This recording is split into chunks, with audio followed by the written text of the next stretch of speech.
чиглээд байдаг дэлгэн чихтэй тулай дөрвөнжин хөөхдийн гэрт хурчигнээд байдаг хүүчихтэй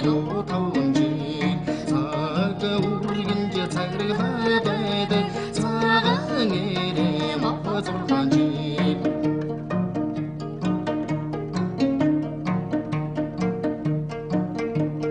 цагийн газрыг дорчлоод байдаг цонгон дүртэй мор долоонжин хотгор газрыг хорглоор дүрдэг хатан